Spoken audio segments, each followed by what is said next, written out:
She called me the housekeeper in front of her parents, my son, and everyone at that fancy dinner I paid for. My own daughter-in-law looked right at me and said it like a joke. And my son laughed. Laughed. I just stood there holding the sweet tea I brewed, smiling like a fool while something inside me tore clean in half. Years of sacrifice turned to smoke in that one moment. But I didn't raise my voice.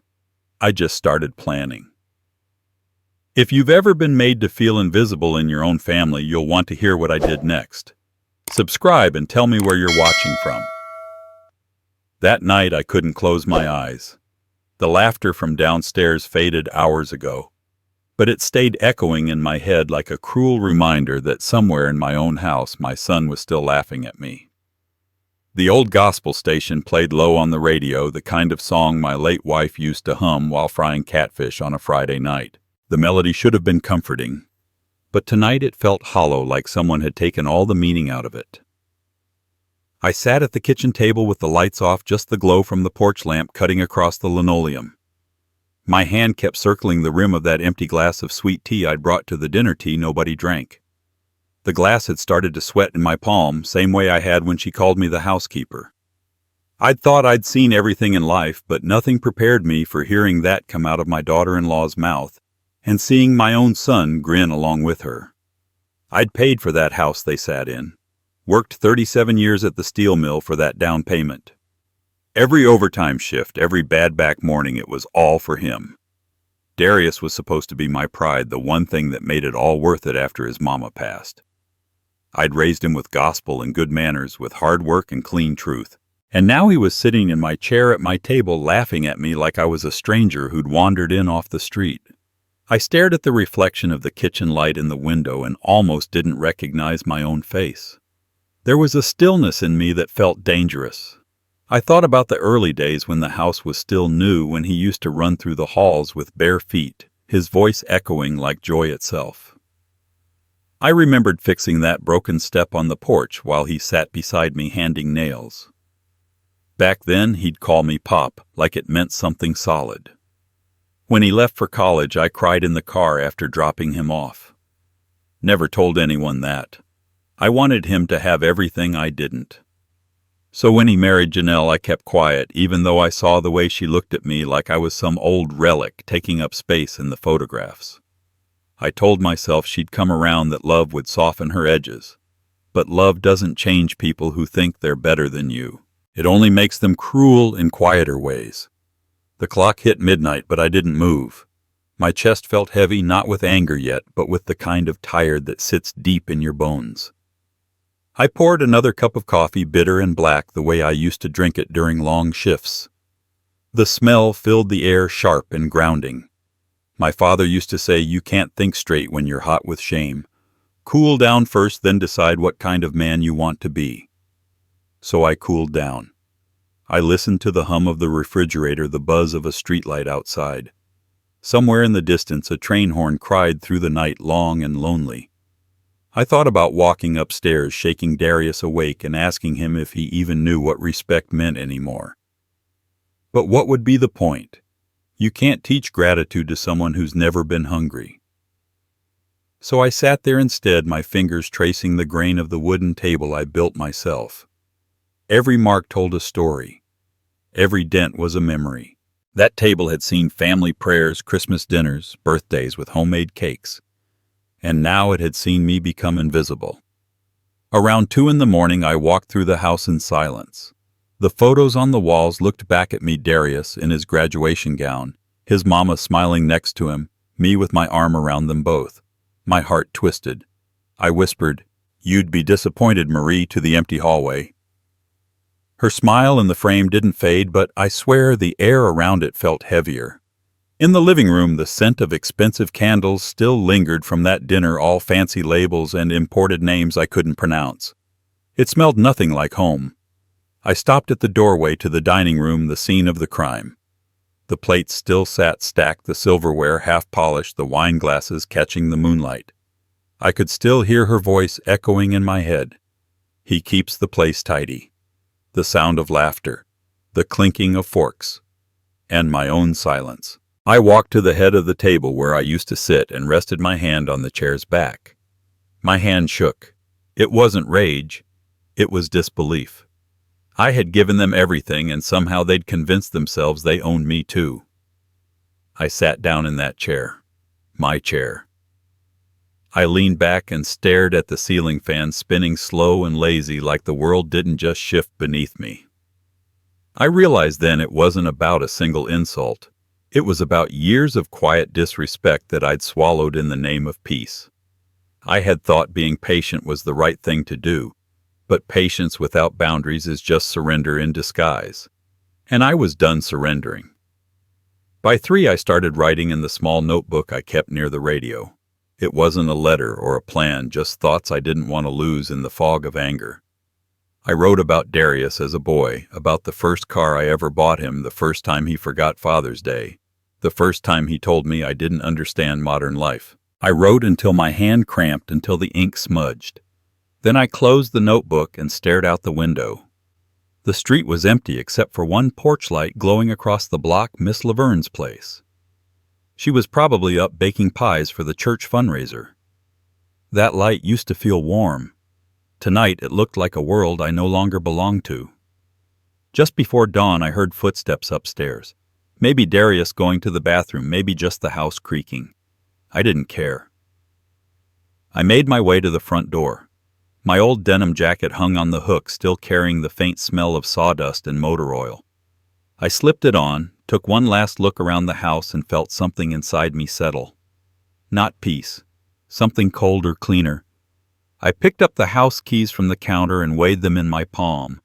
They felt heavier than I remembered, as if they'd absorbed every memory, every disappointment. I whispered, "You're going to need these more than I ever did," and set them down by the coffee maker.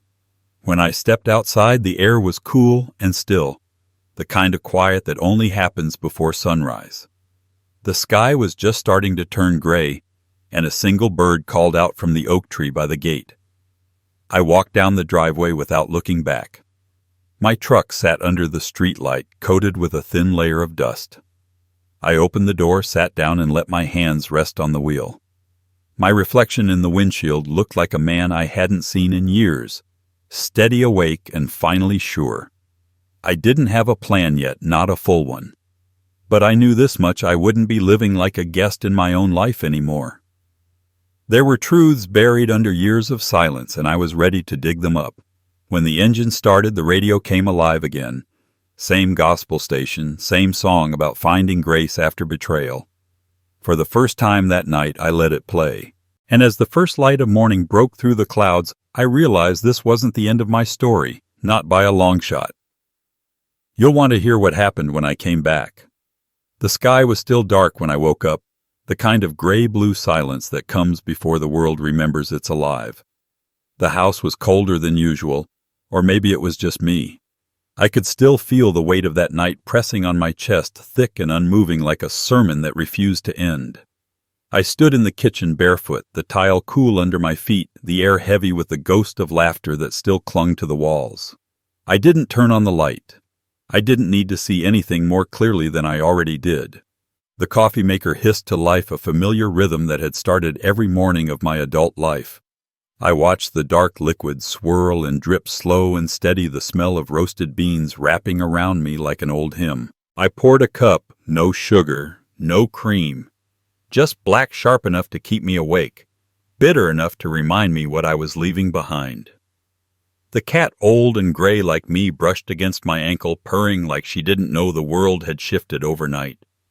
I bent down, stroked her head, and whispered, "You're gonna be fine, girl. You always land on your feet." I walked to the window, pulled the curtain back, and watched the first slice of morning light slide across the street. The sky was opening up, slow, bleeding from deep blue to gold. Somewhere a car door slammed, a dog barked, a world continued without permission. I took another sip of coffee and let the steam blur the glass. Everything looked distant already. The trees, the porch, even the house I'd built with my own hands. It didn't feel like mine anymore. I turned and looked around the kitchen one last time. The breakfast table where Darius used to do his homework, The counter where his mama used to roll biscuit dough, her laughter filling the whole room. The picture frame on the wall, me holding Darius as a baby, grinning like a fool in that old work shirt. Every inch of this place held a memory, and every memory had just turned against me. I ran my hand along the counter, rough from years of use, and felt something inside me let go. I opened the drawer where I kept spare envelopes and pulled one out. On the front, I wrote in block letters, "For Darius." Inside, I slid the house keys. They clinked once, the sound small but final. I set the envelope on the counter next to his wife's half-burned candle that smelled like vanilla and money. My hand hesitated for a moment before I whispered, "Good luck paying that mortgage." No shouting, no banging doors, no grand goodbye. I'd learned long ago that real endings didn't come with noise. They came with silence. I grabbed my old denim jacket from the hook by the door. The fabric was frayed at the collar, soft from years of sweat and work. I slipped it on, feeling the familiar weight settle across my shoulders. My boots scraped the floor as I moved through the hallway. The pictures on the wall watched me go, their smiles frozen, unaware of what time had done to us. When I stepped outside, the air hit different, sharp, alive, clean. The chill bit at my skin, but it felt good. Honest. The neighborhood was still asleep, the only light coming from a street lamp that flickered like it couldn't make up its mind. The sky was painted in early pinks and silvers, the kind of dawn that makes you think maybe God's still paying attention after all. I took one last look at the house, the porch I'd fixed, the steps I'd painted, the door I'd installed myself. It was quiet, proud, and empty. I walked down the driveway slow, the gravel crunching under my boots. My truck waited at the curb, dusted with a thin layer of dew. I opened the door and sat for a moment without turning the key. My reflection in the windshield looked older than I remembered, eyes tired but awake in a way they hadn't been for years. For the first time in a long time, there was no one to answer to, no one to disappoint, just me. The glove compartment still held the church bulletin from last Sunday folded neat. I'd underlined a verse that said, "Be still and know that I am God." At the time, I didn't think much of it, but sitting there now, engine silent, I understood it differently. Maybe stillness wasn't weakness. Maybe it was strength, the kind you find after you stop begging to be seen. I turned the ignition and the engine coughed awake. The radio came on low, same gospel station as always. The preacher's voice rolling slow and certain. Sometimes the Lord removes you from where you're disrespected so you can see where you belong. I let the words sit there, heavy and right. I didn't have much packed, just a duffel bag with 2 shirts, my shaving kit, and an old photo album I hadn't opened in years. I hadn't told anyone I was leaving. There was no reason to. The people who needed to care didn't, and the ones who might have cared were long gone. I drove through the neighborhood, past the old oak tree where we used to hang Christmas lights, past the church that had seen me through both my baptism and my wife's funeral. The streets looked the same, but everything felt smaller. Maybe it was me who'd grown.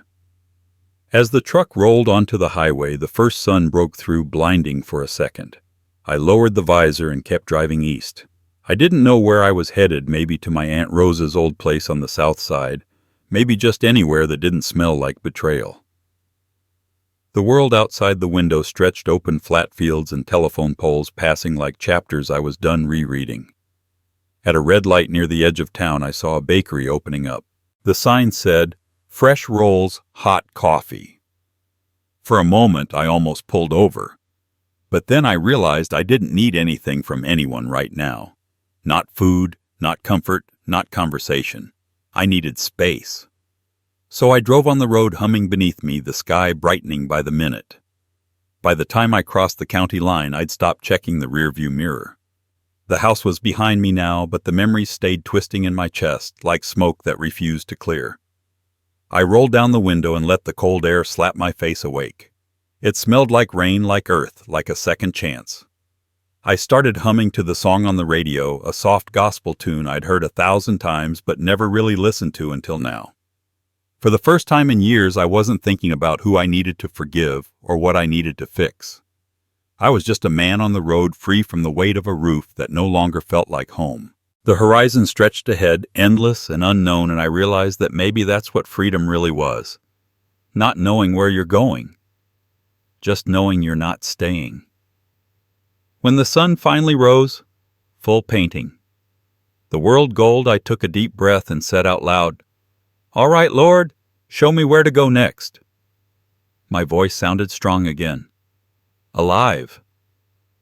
I tightened my grip on the steering wheel and pressed the gas. And that's when everything started to change. Aunt Rosa's old apartment sat on the edge of the south side, tucked between a boarded-up barbershop and a soul food diner that still smelled like grease and history. The building leaned a little to the left, like it was tired of standing straight. The paint on the door had peeled to the color of old mustard, and the brass number barely clung to the wood. Still, when I turned that key, I felt something shift inside me. The lock clicked open, slow and stubborn, as if it had been waiting years for me to come back. The first thing that hit me was the smell, a mix of dust, old paper, and whatever perfume Aunt Rosa used to wear to church. It was faint, but still there, sweet and steady, like she'd just stepped out for a moment. The air was cold, and the heater in the corner wheezed like an old deacon trying to get through a long prayer. I set my duffel bag down and stood in the doorway, just listening to the pipes rattle. The place was quiet, too quiet, but not the kind that hurt. It was the kind that lets your bones rest after too many years of holding up noise. I ran my hand along the wall, rough under my fingertips, and felt the faint tremor of the city outside, buses groaning a siren far away. Somebody yelling across the block. I used to think silence meant loneliness. That night it meant peace. I flipped on the light, and the bulb blinked twice before settling into a dull yellow glow. The wallpaper was peeling near the ceiling, curling like pages in a forgotten Bible. The couch sagged in the middle, covered with a crochet blanket that must have taken Aunt Rosa months to finish. I sat down, the springs creaking under my weight, and the sound almost made me smile. For the first time in a long time, no one could call me names or laugh at my silence. No one could tell me I didn't belong. I unpacked slowly, 2 shirts, a pair of jeans, and a photo of Marie that I set on the counter next to the coffee canister. Her smile still had the power to soften me, even after all these years. I whispered, "We made it out, baby," and the words caught somewhere between grief and relief. I opened the fridge. Empty. The shelves rattled like bones when I closed it.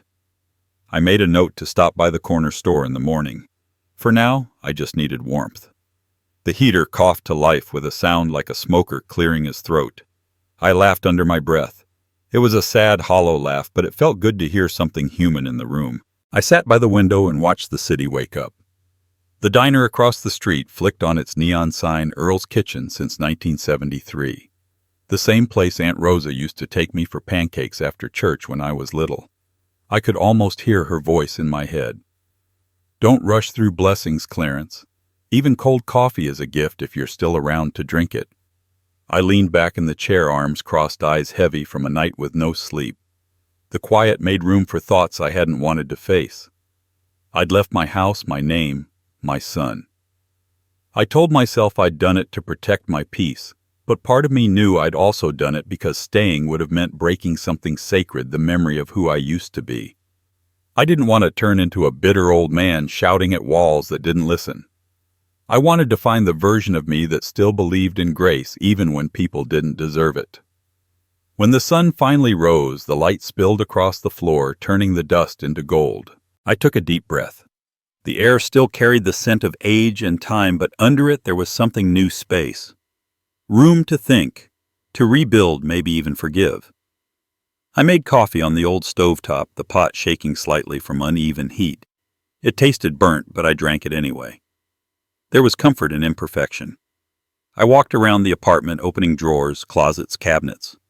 Most were empty, but one dresser drawer jammed halfway. I tugged until it gave way with a groan. Inside was a stack of old church programs, funeral bulletins, and letters tied with twine. Aunt Rosa never threw anything away. I sat on the edge of the bed and untied the bundle. The letters were from my father, written from Mississippi in the late 60s, neat cursive in fading blue ink. He'd written about hard times, but always ended each letter with, "Keep your head high, son." They can take your pride if you let them, but they can't touch your dignity. I hadn't thought of him in years. Now his words hit like a hand on my shoulder. As the morning stretched on, I started to notice the rhythm of the apartment. The floorboards popped when the wind shifted. The neighbors upstairs played jazz too loud, but it wasn't the kind of noise that bothered me. It was life humming through thin walls. I boiled some eggs, ate one standing by the window, and watched a group of kids walk to school, backpacks bouncing. One of them waved at me, maybe by accident, maybe not. I waved back anyway. When night came, the city outside glowed orange and blue, and I sat on the couch with a blanket over my legs. The radio worked if I hit it just right, and a soft gospel tune floated through the static. I closed my eyes and let it wash over me. It wasn't the life I'd imagined, but it was mine. I thought about calling Darius, maybe leaving a message just to say I was all right, but my pride stopped me. I'd spent too long giving him everything. Maybe it was time he wondered what it felt like to lose something he took for granted. The heater clanked again, louder this time, like it was trying to remind me it was still fighting. I smiled. "You and me both, old man," I said out loud. The words echoed softly in the empty room. Outside, a light rain started to fall, tapping against the window like fingers on a drum. I watched the drops race each other down the glass until the world blurred. My reflection stared back, older, harder, but alive. I took another sip of coffee, now cold, and said to the quiet, "Ain't no shame in starting over." For the first time in years, I didn't feel like a ghost in someone else's house. The walls didn't judge. The silence didn't hurt. The air didn't choke. It was just me, the creaking heater, and the city breathing around me. And somewhere deep in that silence, I felt the beginning of something I hadn't known in a long time: purpose. But purpose has a funny way of showing up when you least expect it. Because the next morning when I opened Aunt Rosa's old closet, I found something that changed everything. It was the third morning in that apartment when I decided to climb into Aunt Rosa's attic. The pull-down ladder creaked like it hadn't been touched in years, the wood dry and dusty, the kind that groans under the weight of memory. I'd gone up there looking for a blanket, or maybe some of her old church hats to donate. I wasn't looking for ghosts, but ghosts don't ask permission to show up. They just do. The air hit me first stale and heavy, thick with dust that sparkled in the beam of my flashlight. The space smelled like old hymn books and mothballs, with that faint sweetness of something sacred left behind. Boxes were stacked to the low ceiling, each one labeled in Aunt Rosa's sharp handwriting: Easter dresses, 1975 tax receipts, Clarence's baby things. That last one made me pause. I hadn't known she'd kept anything of mine. I dragged the box into the light, sat cross-legged on the floor, and opened it carefully. Inside were pieces of my life I'd long forgotten: my first pair of church shoes, scuffed white leather, a faded photo of my mama holding me in front of our old shotgun house, a toy truck missing one wheel. Beneath all that was a small brass key taped to an envelope. Aunt Rosa's note said, "For Clarence when the time's right." My stomach tightened. The key fit a trunk in the corner, the kind that looked older than the building itself. I turned it slowly, and the lock clicked open like a sigh. Inside were neatly folded quilts, a Bible with her name embossed in gold, and a stack of yellowed papers tied with twine. I set the Bible aside and untied the bundle. Letters spilled out their edges, soft from years of handling. Some were addressed to her, some to my father, and one was addressed to me. The handwriting was hers, steady and sure. "Clarence," it began, "if you're reading this, I'm gone. There's something you need to know. Your life started one way, but it didn't stay that way. The hospital made a mistake the night your boy was born." I froze. My pulse stuttered. The letter trembled in my hands as I kept reading. She wrote about the night Marie gave birth, how there'd been confusion after the blackout, how the nurses mixed up 2 newborns in the maternity ward. She said she'd suspected it for years, but never had proof until one nurse, dying of guilt, came to her years later with paperwork she'd kept hidden. The letter ended with words I could barely see through the blur in my eyes. Your son's name is Malcolm James. He grew up not far from here. You've probably passed him on the street without knowing it. God has a way of circling things back when we're ready to see. I just sat there. The attic seemed to tilt beneath me. I read the name again and again, Malcolm James. The words didn't make sense, not at first. Darius wasn't my son. After everything I'd done, every ounce of sweat and sacrifice, I wanted to feel anger, but what came instead was something stranger relief. Like the universe had finally exhaled after holding its breath too long. I dug through the trunk again and found a manila envelope with hospital forms, birth certificates, and an old newspaper clipping of a woman named Lorraine James giving birth the same night Marie did. I followed the lines of the record with my finger, seeing the switch as clear as day. The 2 babies had been marked with temporary tags, one smudged, one missing entirely. A clerical error, they'd said. 2 lives crossing in the dark. I sat back, my knees weak, and let the flashlight rest on the floor. The beam pointed toward the ceiling, illuminating the dust swirling like tiny stars. All those years I'd wondered why Darius looked so much like his mother but never a bit like me, why he carried himself with that same pride that felt foreign in my bloodline. Maybe deep down I'd always known something didn't fit. I leaned my head against the wall and closed my eyes.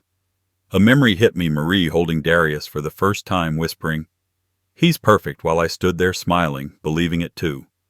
I felt no regret for loving him. Blood or not, I had raised that boy. But the truth was, a blade that cut through everything I thought I knew about who I was. I climbed down from the attic slower than I'd gone up. The floorboards moaned under my steps, and when my boots hit the living room carpet, I felt like I'd walked out of one life and into another. I set the papers on the table and stared at them until the words stopped moving.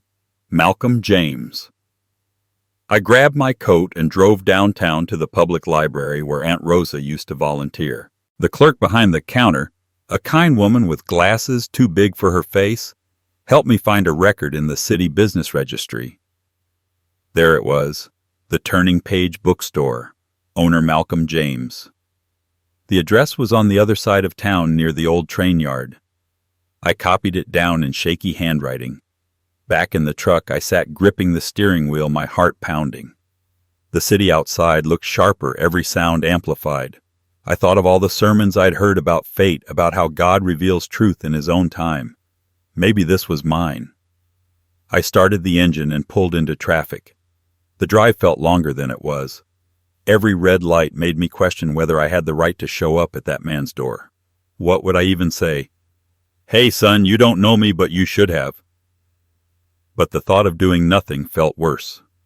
When I finally turned onto the block, I spotted it immediately, a small storefront with a hand-painted sign that read The Turning Page. The windows glowed warm against the gray afternoon. Through the glass, I saw shelves lined with books, plants in ceramic pots, and a man behind the counter sorting a stack of novels. He looked to be in his 30s, maybe a little older. His movements were calm, deliberate. Something in his face stopped me cold. The tilt of his head, the way his brow furrowed when he read, he looked like Marie. I parked across the street and sat there for a long time watching him. Every now and then he smiled at a customer, and it hit me deep. He had my smile too. I didn't go in. Not yet. My hands shook too much to open the door. Instead, I rolled the window down, let the air hit my face, and whispered, "So this is you." It was the strangest feeling, grief and wonder tangled together. For years I'd begged God for a sign that I hadn't failed as a father. And now, here was one standing 20 yards away, not by choice, but by fate. The bookstore lights flickered as he closed up for the evening. He turned the sign to closed, locked the door, and walked to his car. I watched him drive off, taillights fading into the city. I stayed parked there until the streetlights came on, thinking about everything Aunt Rosa had carried all those years. The secret she'd buried so deep I almost never found it. My whole life had been built around one son, but maybe it was time I met the one I was meant to find. And as I sat there in the glow of that empty street, I realized something that made my pulse race. There was one more letter in that trunk I hadn't opened yet. the one addressed to Malcolm James. The next morning I couldn't sit still. I kept pacing the kitchen, my coffee going cold on the counter while sunlight crawled across the floorboards. That letter had kept me awake all night, every word carved into my mind. Malcolm James. The name felt like a heartbeat I hadn't known was mine.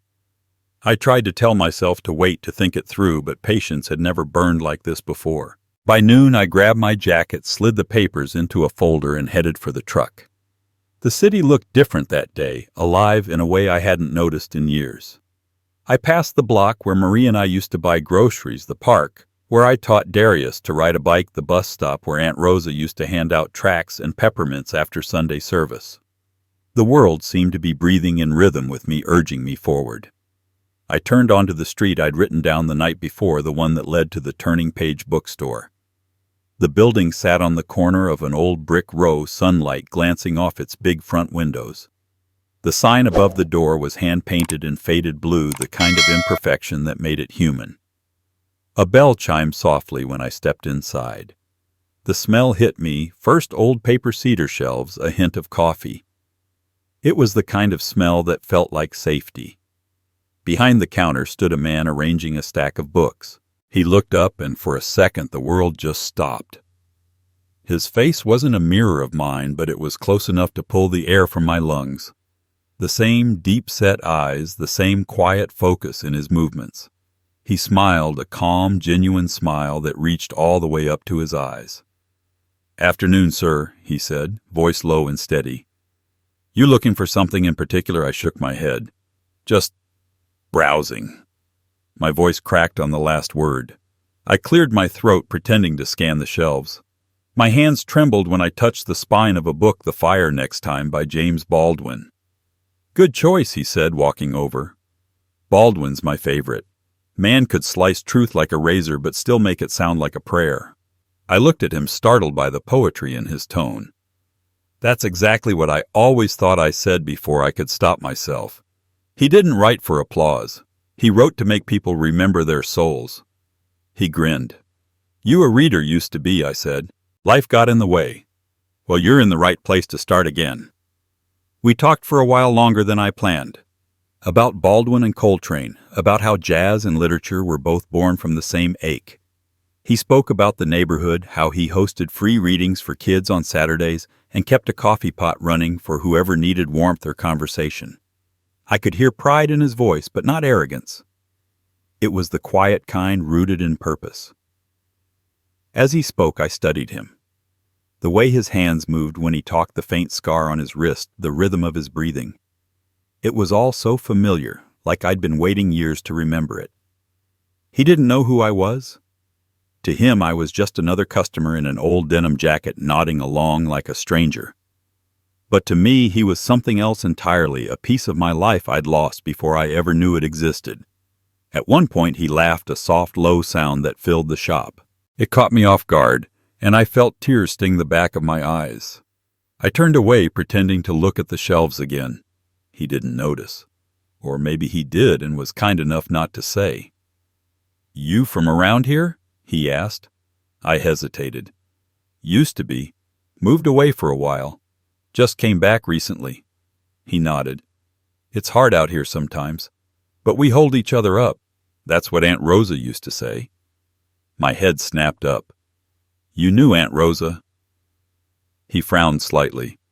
"Rosa Matthews. She used to come by when I was a kid. Brought me books and cookies after my mom passed. She was like an angel, always said I reminded her of someone she loved." The room seemed to tilt. My knees went weak, and I gripped the edge of the shelf to steady myself. He didn't notice the tremor in my hand. My heart was pounding so hard it hurt. She said that I whispered. He smiled softer this time. "Yeah. She used to tell me, Malcolm, keep reading. One day the right story's gonna find you." I didn't understand back then, but I think I do now. I swallowed hard, my throat dry. I wanted to tell him everything, to say his name out loud, to explain the papers folded in my pocket, to tell him that the story she meant wasn't in a book. It was standing right here, breathing the same air. But the words wouldn't come. My tongue felt heavy, my chest tight with 100 unspoken truths. He must have seen something in my face because his expression softened. "You okay, sir?" I nodded, forcing a smile. "Yeah, just memories." He handed me a paper bag with the Baldwin book inside. "On the house," he said. "You look like somebody who'll actually read it." I tried to protest, but he waved me off. "Consider it a welcome back to the neighborhood." I took the bag, my fingers brushing his for the briefest second. The touch sent a shiver through me, something ancient and instinctive. I wanted to hold on to ask him to sit, to tell him that everything he was missing had been waiting for him all along. But all I said was, "Thank you." When I stepped outside, the air felt colder. I stood on the sidewalk, gripping that bag like a lifeline. Inside was Baldwin's voice, fierce and tender, and a name written in ink that felt like destiny. I looked through the window one last time. Malcolm was shelving books again, humming quietly to himself. The same way I used to hum when fixing things around the house before the world turned on its side. I walked back to my truck, tears sliding down without warning. I didn't wipe them away. They didn't feel like weakness. They felt like release. For the first time in years, my heart wasn't heavy with regret. It was open, raw, but alive. I didn't need a DNA test. I didn't need papers or signatures. My blood already knew. My soul already knew. I drove off slow, the city glowing behind me, the sun dipping low over the rooftops. Every stoplight felt like a question, every shadow a whisper of something divine. I'd spent a lifetime giving love to someone who couldn't feel it. And now here was this man who didn't even know my name yet, but carried my heart without trying. When I reached the edge of the block, I looked at the folded papers on the seat beside me. The letter I still hadn't delivered, the truth waiting to be spoken. My hand hovered over it, trembling. And just as the streetlight turned green, I knew what I had to do next. I didn't go back to the bookstore for a week. I told myself I needed time to think, to breathe, to process what I'd just learned. But truth was, I needed space to keep from driving straight to Darius's house and saying something I couldn't take back. Instead, I poured my focus into something I could control, finding the truth about what he'd done with the house I left behind. I'd walked away to save my peace, not to gift him a fortune. The first call came from my old neighbor, Mr. Lee. He'd lived across the street from me for 20 years, the kind of man who noticed everything. "Clarence," he said, voice low like he was confessing in church, "you might want to know there's been folks coming and going from your place. Not family. Delivery trucks, boxes, signs on the lawn that say Serenity Wellness and Lifestyle." He paused. "And that woman, your daughter-in-law, she's running something that don't look right." The words hit me like cold rain. Wellness business.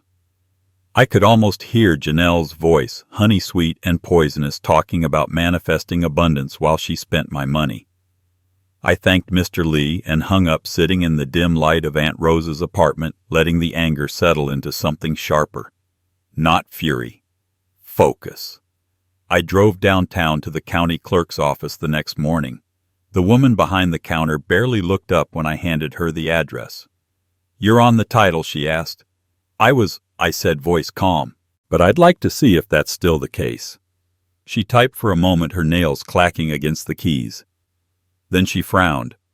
"Looks like the deed was refinanced 3 months ago," she said. "Under Darius and Janelle Walker, co-owners." My stomach turned. "Refinanced," I repeated. "Meaning a new loan?" She nodded. "A big one. Looks like they used the property as collateral. You want a copy of the file?" I took the papers from her like they were a live wire. The numbers hit me first, 6 figures. Enough to choke on. My signature wasn't anywhere on it. They'd forged the transfer probably while I was too busy being grateful just to be invited to Christmas dinner. I walked out into the cold papers tight in my fists, the city's noise rushing around me. That was the moment it hit me. I wasn't mad because they took money. I was mad because they took my name and used it like a tool. That house wasn't just walls and a roof. It was my life's work, the proof that a man who came from nothing could leave something behind. That night I sat at Aunt Rose's kitchen table, the papers spread out before me like a puzzle. The heater hummed low, the light above flickered, and I felt something old and familiar awaken inside me. I'd spent decades fixing things, machines, engines, wiring people's messes. I knew how to take something broken apart and rebuild it stronger and smarter than before. That was how I'd fight them. Not with anger, but with precision. I started by calling an old friend from the mill, Carl Jenkins. He'd gone back to school after the plant shut down and became a paralegal. When I told him what happened, he whistled. "That's elder fraud, plain and simple," he said. "We can get that deed back. Might take a while, but the law's on your side this time." Those words settled over me like armor.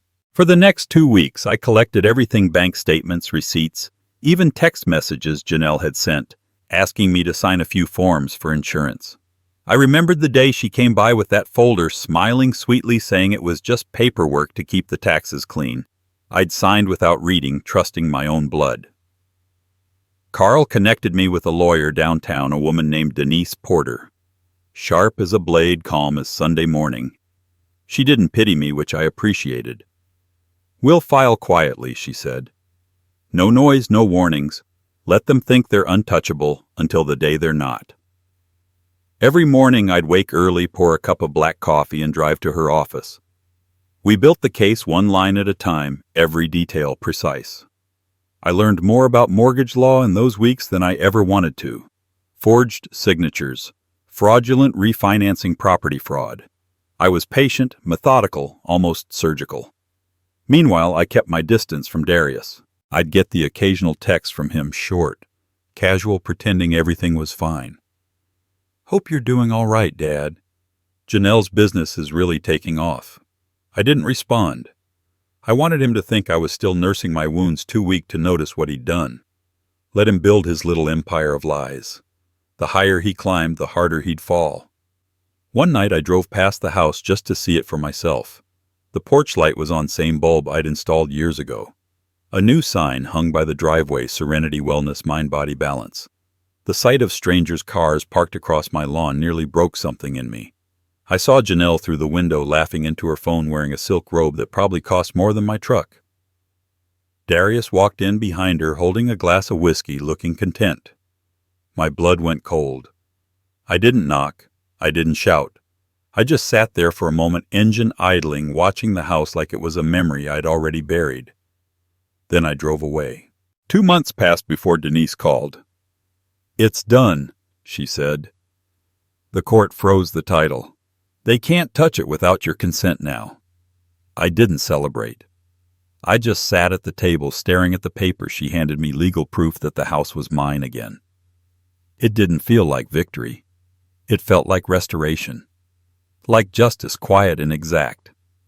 But justice has a rhythm. It doesn't stop when the ink dries. It moves through time, unfolding slow, steady, deliberate. Because 2 days later, Carl called again. "You might want to sit down for this," he said. "I did some digging. Their business, Serenity Wellness.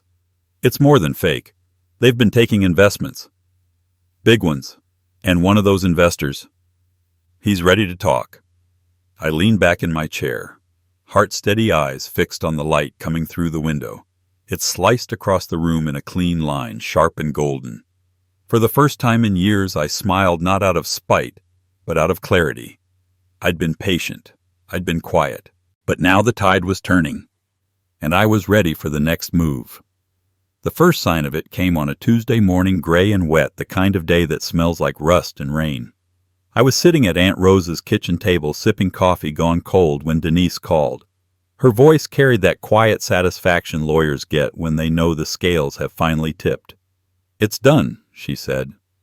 "The foreclosure notice is on its way. They've got 30 days to vacate or settle the debt.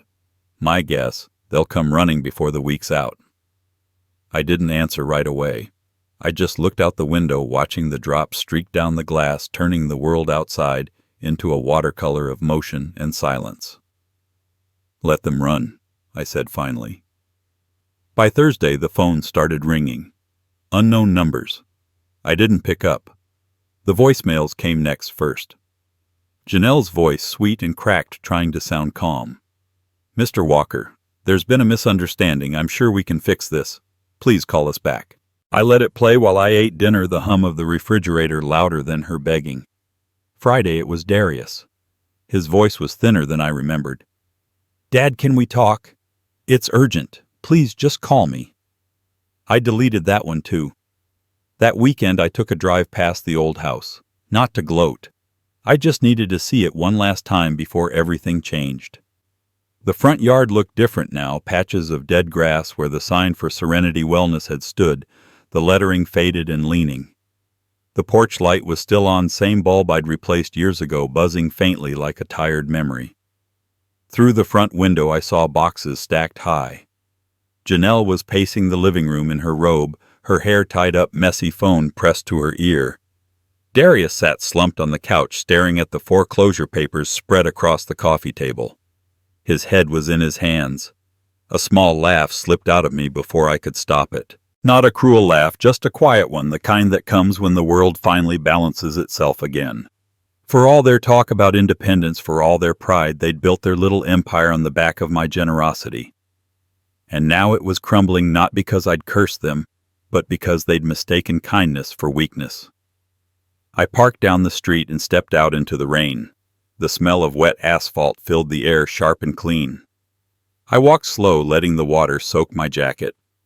The mailbox at the end of the drive was stuffed full, bills, final notices. One thick envelope stamped urgent. I didn't touch it. I just stood there looking at the house I'd once called home. Every nail, every plank, every window pane, I'd built it with my hands, paid for it with years of sweat and sacrifice. When the front door opened, I froze. Darius stood there, eyes darting like a man drowning in shallow water. He spotted me instantly. For a second he didn't move, like he wasn't sure I was real. Then he stepped out onto the porch, calling my name. "Dad, please, please wait." His voice broke on the second please. He jogged down the steps barefoot, rain slapping against his skin. He stopped a few feet away, chest heaving. Up close he looked older, smaller somehow. The suit he wore didn't fit right anymore. Shoulders, sagging tie undone. "Dad, it's not what you think," he started, but his voice wavered. "Janelle, she made mistakes. We both did. But we can fix it. We just need a little help." I held up a hand, cutting him off. "Help," I said quietly, the word tasting like iron. "That's funny, son, because last time I checked I was the one holding the broom in this story." He blinked, confused for a moment. Then shame flickered in his eyes. I didn't raise my voice. I didn't need to. The rain did the talking for me, each drop hitting the ground like punctuation. "You watched her call me the help in my own house," I said, the memory still burning behind my ribs. "You stood there laughing while she used my name like it didn't mean a damn thing. You took what I built and turned it into your stage. Now you'll learn who really held the keys." He opened his mouth, but nothing came out. I could see the apology dying on his tongue before it even reached the air. There are some words too late to matter. "Dad, please," he whispered. "We're losing everything." I took a step back, rain dripping from my jacket, and looked him dead in the eye. "Then you finally know how it feels," I said, "to stand on a porch and be told you don't belong." For a long moment neither of us spoke. The sound of the rain filled the space between us, soft but relentless. Behind him, Janelle appeared at the doorway, mascara-streaked eyes wide. She didn't say a word. She didn't have to. The fear on her face was enough. I turned and walked away, slow and steady, boots sinking into the mud. I didn't look back. The truck door creaked when I opened it, and the leather seat groaned under my weight. My hands trembled, but not from guilt. Just release. I'd carried the weight of that house, that name, that disappointment for years. Now it wasn't mine to carry anymore. When I drove off, I saw them through the rear-view mirror, two silhouettes standing in the rain watching me go. Darius called out one last time, voice swallowed by the wind. I didn't hear the words. Maybe I didn't want to. Back at the apartment, the air felt different, lighter. I poured myself a glass of bourbon and sat by the window, watching the storm roll across the city. Every flash of lightning lit up the skyline like judgment written in light. The papers from the court sat on the table still damp from my hands. I picked them up and traced my name where it said, Legal Owner Clarence Walker. My name, my house, my justice. I didn't feel proud, not in the way people think revenge should feel. It wasn't triumph, it was peace. It was the kind of peace that comes when you stop explaining yourself to people who will never understand. The phone buzzed again. I didn't check it.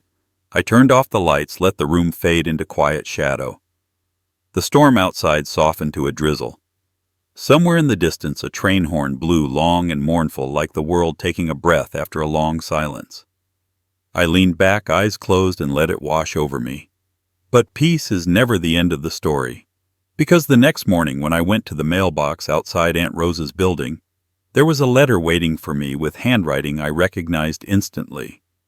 The letter in the mailbox was small, no return address, just my name written in clean, careful handwriting. I knew it the moment I saw it, Malcolm's.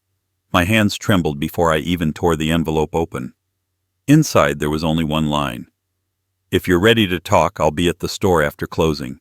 No signature, no pretense. Just that. That night the city felt quieter than usual.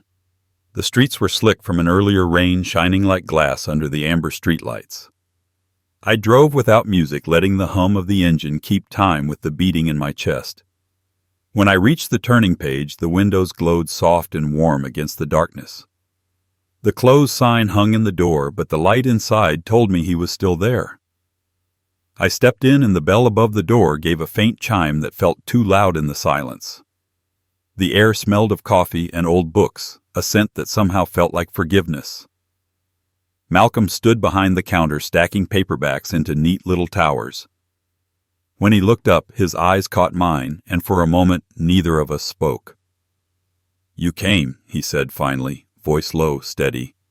"I did." He nodded toward the back of the store. "There's coffee. I made some fresh." We walked to the back room, a small space with mismatched chairs and a gospel station humming softly on a vintage radio. The melody was one I hadn't heard since my wife Marie used to hum it while cooking His Eye is on the Sparrow. The sound made my throat tighten. Malcolm poured us both a cup. His hands were calm, deliberate, just like mine when I used to build furniture in the garage. He sat across from me, waiting. The silence between us wasn't awkward, it was patient, like the world was giving me time to find my courage. "I owe you the truth," I said finally. My voice cracked on the word truth. "Something happened a long time ago. The night you were born, there was a mistake, a mix-up at the hospital. You were switched with another baby. The boy I raised, Darius. He isn't mine. You are." The words hung there, heavy and fragile. I half expected him to laugh, to call it impossible. But he didn't. He just sat still, eyes focused on me like he'd been waiting to hear this all along. He leaned back slowly, exhaling through his nose. "You're serious," he said softly. "I wish I wasn't." I said, "I found the records. Letters Aunt Rosa kept. She knew something wasn't right. I should have known too. I should have looked closer." Malcolm nodded, fingers tracing the rim of his mug. "That's a lot to carry." "It is," I admitted. "I don't expect you to believe me, and I don't want anything from you. I just couldn't let you live your life without knowing where you came from. Not anymore." He didn't speak right away. The radio crackled faintly in the background, the singer's voice trembling like a prayer. After a moment, Malcolm stood, walked over to a small bookshelf, and pulled down a photo frame. He handed it to me. Inside was a picture of him and Aunt Rosa, her arm around his shoulders, both of them smiling like they'd shared a secret joy. "She used to come here every Sunday after church," he said quietly. "Said she had a feeling she was supposed to keep an eye on me.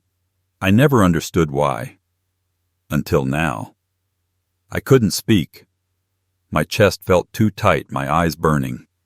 He placed the frame on the table and sat back down. "You didn't have to tell me," he said. "You could have kept it buried. But you didn't. That takes a good man." The words hit deeper than I expected.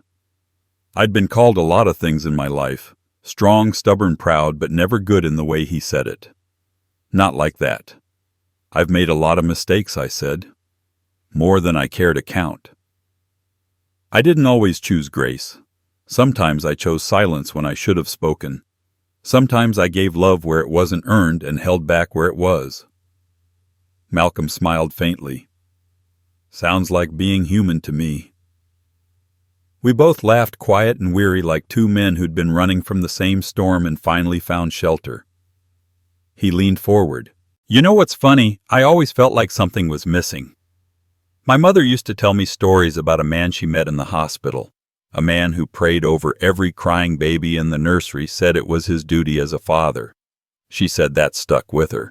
She said I was lucky that kind of spirit existed in the world. I swallowed hard. That was me. He nodded. I figured.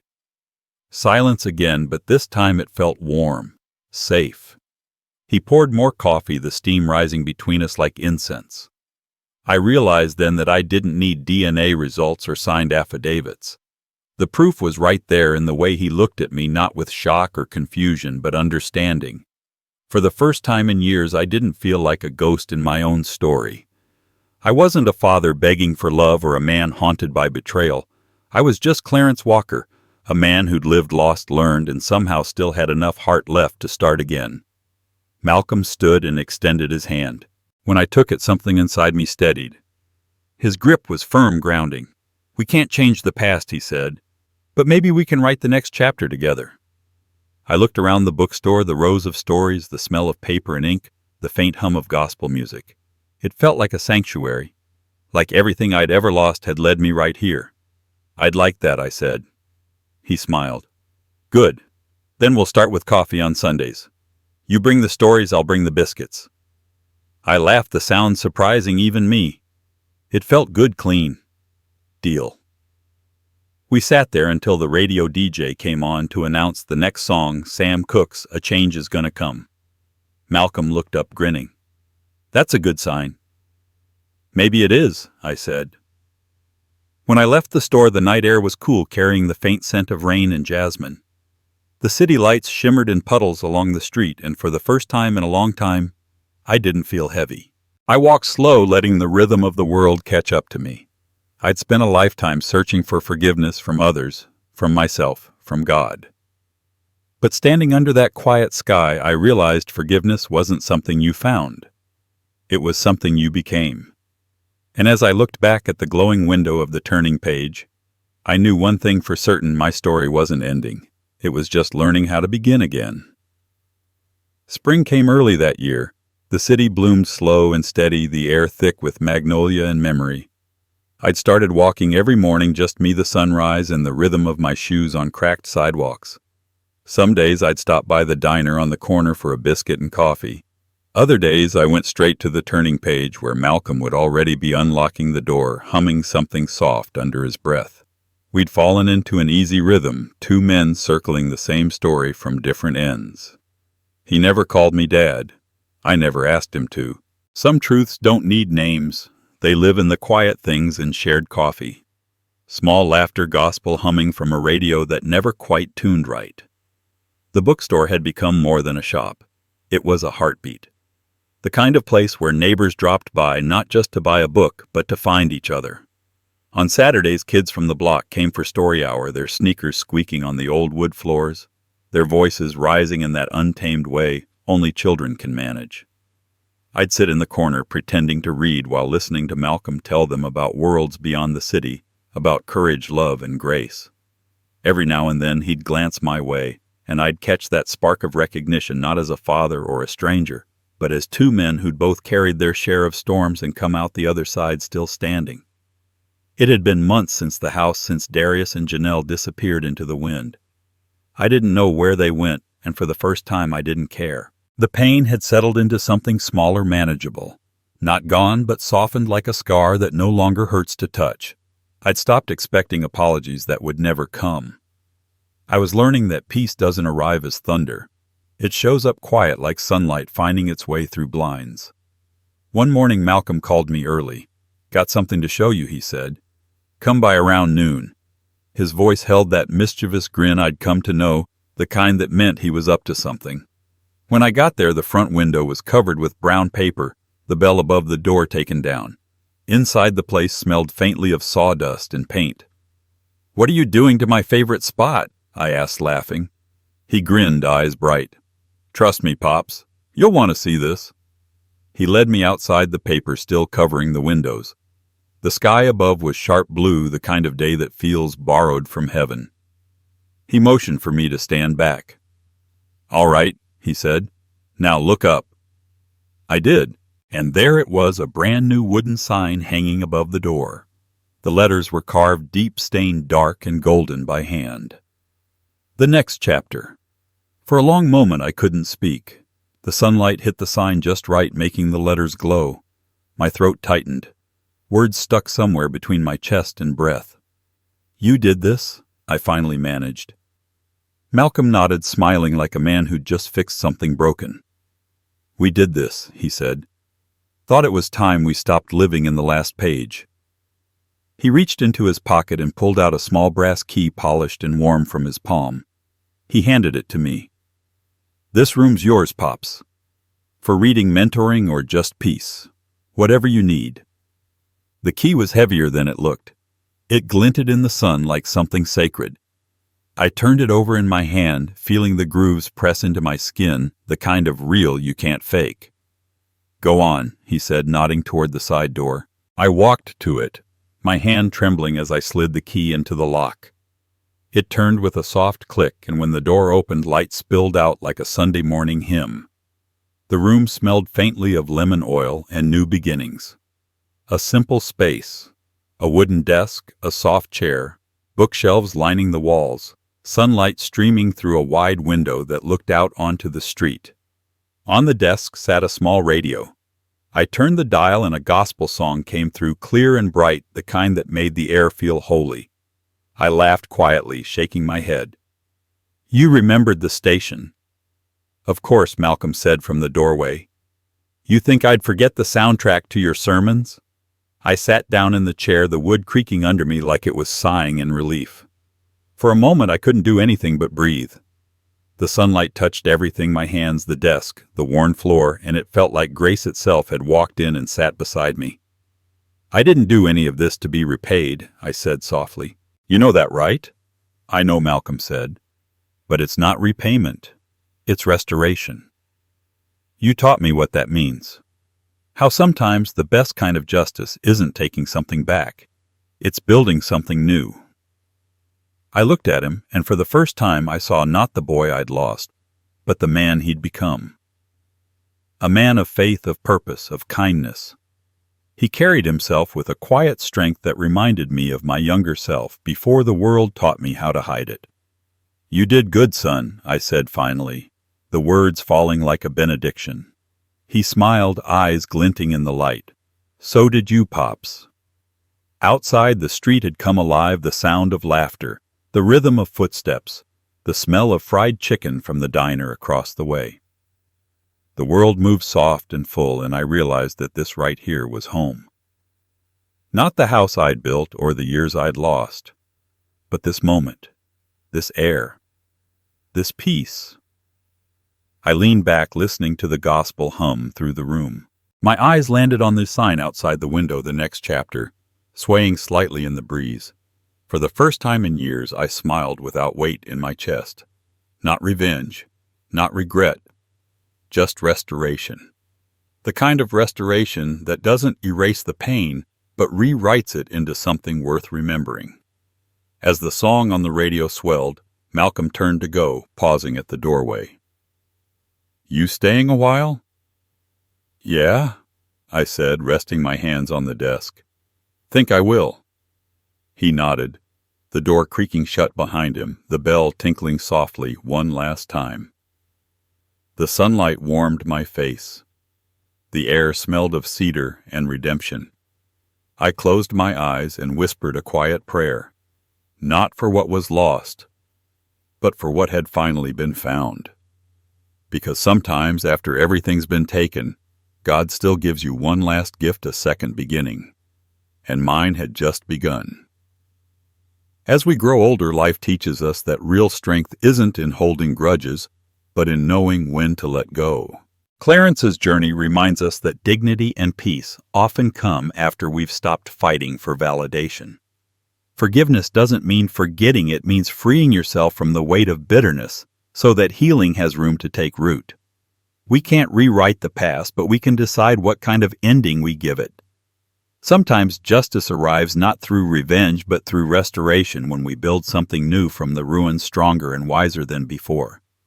For those of us in our later years, that's the quiet victory. Life still offers the chance to start fresh with grace as our compass and peace as our reward. If this story touched your heart, subscribe and share your thoughts below. Your own next chapter might begin right here.